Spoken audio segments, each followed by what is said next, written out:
Salve Maria. Tratado da verdadeira devoção à Santíssima Virgem Maria. Ofício especial de Maria nos últimos tempos. A salvação do mundo começou por Maria, e é por ela que se deve consumar. Na primeira vinda de Jesus Cristo, Maria quase não apareceu, a fim de que os homens, ainda pouco instruídos e esclarecidos sobre a pessoa de seu filho, não se afastassem da verdade, apegando-se muito intensa e grosseiramente a ela.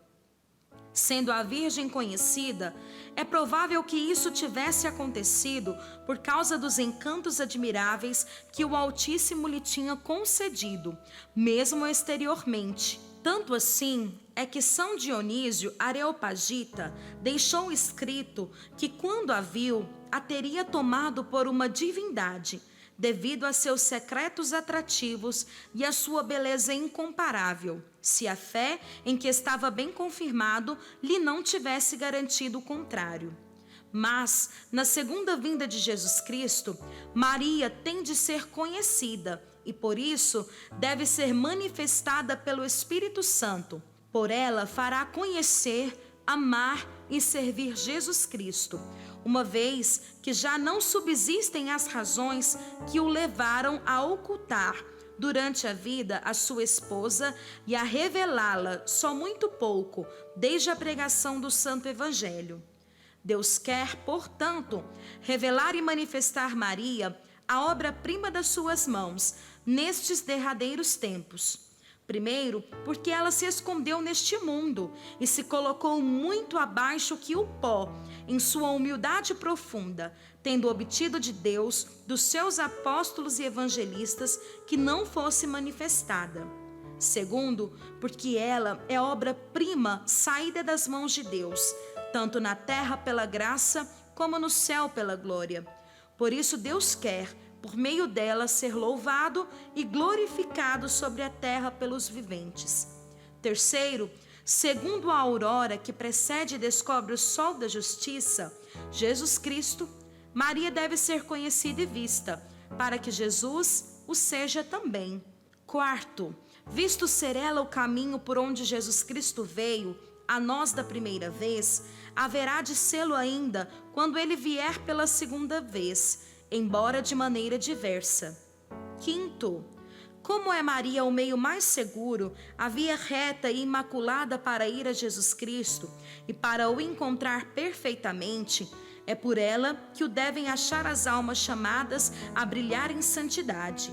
Aquele que achar Maria, achará a vida, isto é, encontrará Jesus Cristo, que é o caminho, a verdade e a vida.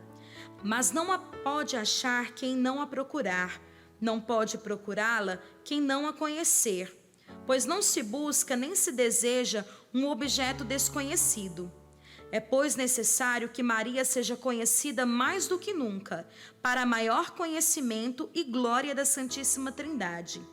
Maria deve brilhar mais do que nunca em misericórdia, em força e em graça nestes últimos tempos. Em misericórdia para reconduzir e receber amorosamente os pobres pecadores e extraviados, que se converterão e regressarão à Igreja Católica. Em força para se opor aos inimigos de Deus, aos idólatras, cismáticos, maometanos, judeus e ímpios endurecidos, que se revoltarão terrivelmente para seduzir e fazer cair, por meio de promessas e ameaças, todos os que lhe forem contrários. E, finalmente, ela deve brilhar em graça para animar e suster os valores soldados e fiéis servos de Jesus Cristo, que combaterão pelos seus interesses. Sétimo, enfim, Maria deve ser terrível para o demônio e seus sequazes, como um exército disposto em linha de batalha, principalmente nestes últimos tempos. A razão disso é que o demônio intensifica todos os dias seus esforços e combates, visto saber bem que tem pouco tempo, e muito menos do que nunca para perder as almas. suscitará em breve cruéis perseguições e armará terríveis emboscadas aos servos fiéis e verdadeiros filhos de Maria, pois lhes são precisos mais esforços para vencer estes do que outros. Estas últimas e cruéis perseguições do demônio aumentarão dia a dia, até vir o reino do Anticristo. É principalmente a estas que se deve aplicar a primeira e célebre predição e maldição de Deus, proferida no paraíso terrestre, contra a serpente. Vem a propósito explicá-la aqui, para a glória da Santíssima Virgem, salvação dos seus filhos e confusão do demônio. Porém, inimizades entre ti e a mulher, entre a tua descendência e a dela. Ela te esmagará a cabeça e tu armarás ciladas ao seu calcanhar. Deus nunca estabeleceu e formou senão uma única inimizade, mas esta irreconciliável, devendo durar e mesmo aumentar até o fim. É a inimizade entre Maria, sua digna mãe, e o demônio, entre os filhos e servos da Santíssima Virgem e os filhos e satélites de Lúcifer. Deste modo, o inimigo mais terrível que Deus constituiu contra o demônio é Maria, sua santa mãe. E Maria, ainda existindo apenas na mente de Deus, foi por ele dotada, desde o paraíso terrestre, de tanto ódio contra este maldito inimigo, tanta diligência em descobrir a malícia desta antiga serpente, tanta força para vencer, aniquilar e esmagar este ímpio orgulhoso, que este a teme, não só mais que a todos os anjos e homens, mas, num certo sentido, mais do que ao próprio Deus. Não é que a ira, o ódio e o poder de Deus não sejam infinitamente superiores aos da Santíssima Virgem, visto as perfeições dela serem limitadas. Mas é que, em primeiro lugar, Satanás, sendo orgulhoso, sofre infinitamente mais em ser vencido e castigado por uma pequena e humilde serva de Deus.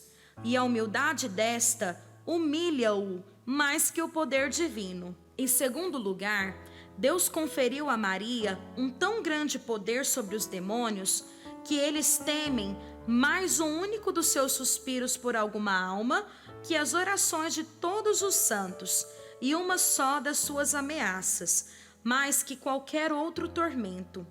Isto foram eles obrigados a confessar muitas vezes, ainda que de má vontade pela boca dos possessos.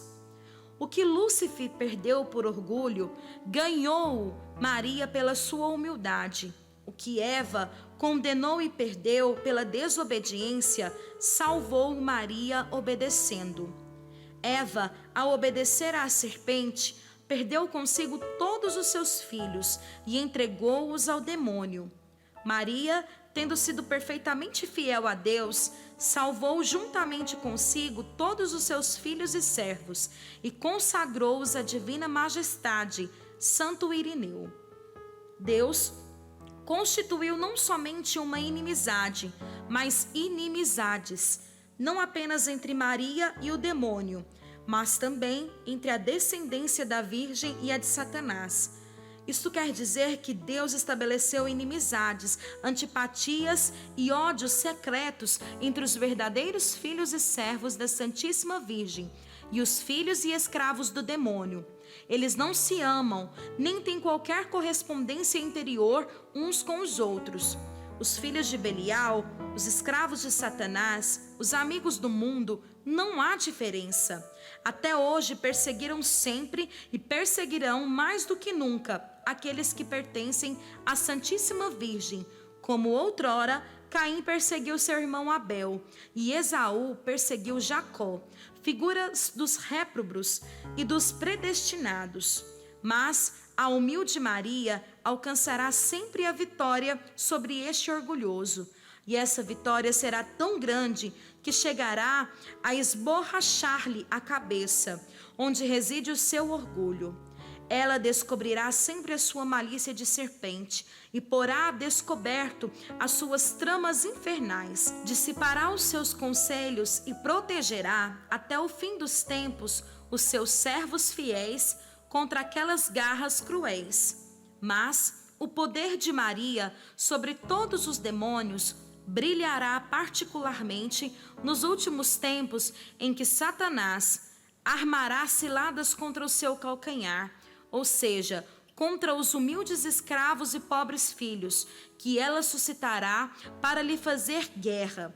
Eles serão pequenos e pobres na opinião do mundo, humilhados perante todos, calcados e perseguidos como calcanhar o é em relação aos outros membros do corpo. Mas, em troca, serão ricos da graça de Deus, que Maria lhes distribuirá abundantemente. Serão grandes e de elevada santidade diante de Deus e superiores a toda a criatura pelo seu zelo ardente. Estarão tão fortemente apoiados no socorro divino que esmagarão com a humildade de seu calcanhar e em união com Maria a cabeça do demônio, fazendo triunfar Jesus Cristo. Os apóstolos dos últimos tempos. Enfim, Deus quer que sua mãe seja hoje mais conhecida, mais amada e mais honrada do que nunca. Isso acontecerá, sem dúvida, se os predestinados entrarem com a graça e a luz do Espírito Santo na prática interior e perfeita que seguidamente lhes descobrirei. Verão então, com tanta claridade quanto a fé lhes permitir, a formosa estrela do mar, e se obedecerem às suas diretivas, chegarão a bom porto apesar das tempestades e dos piratas.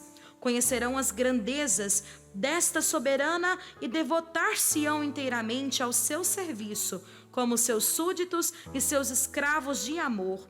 Experimentarão as suas doçuras e bondades maternais e amar-lhe-ão ternamente, como seus filhos muito queridos. Conhecerão as misericórdias de que ela é cheia e sentirão a necessidade que tem do seu socorro. Recorrerão sempre a ela em todas as coisas, como sua querida advogada e medianeira, junto de Jesus Cristo.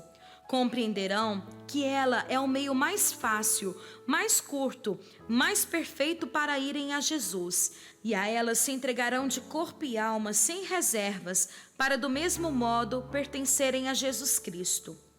Mas quem são esses servos, escravos e filhos de Maria?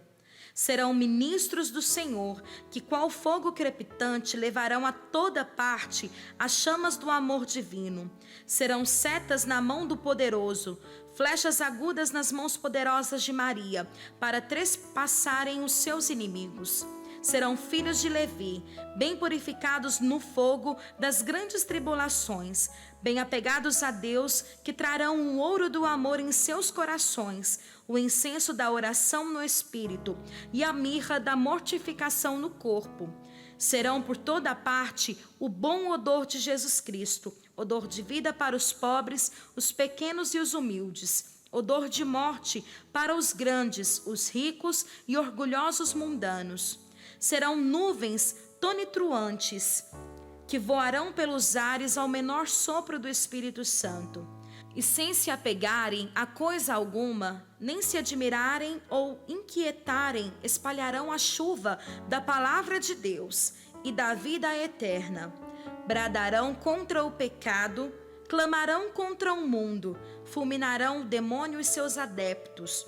Atravessarão de lado a lado, para a vida ou para a morte, com a espada de 2 gumes da palavra de Deus, todos aqueles que forem enviados da parte do Altíssimo.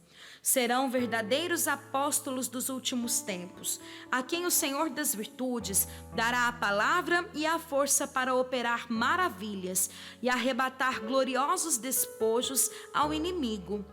Dormirão sem ouro nem prata, e o que é mais, sem cuidados, no meio dos outros sacerdotes eclesiásticos e clérigos.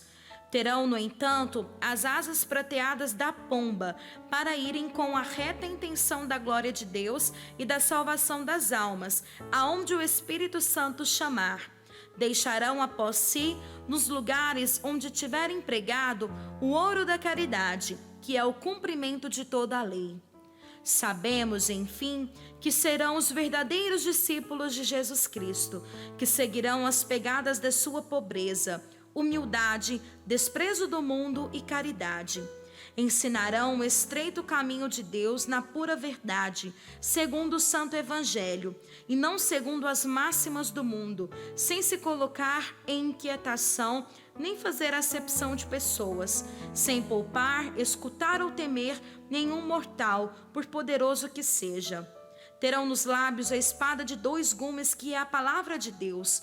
Trarão aos ombros o estandarte sangrento da cruz, o crucifixo na mão direita, o rosário na mão esquerda, os sagrados nomes de Jesus e Maria no coração, e a modéstia e mortificação de Jesus Cristo em toda a sua conduta.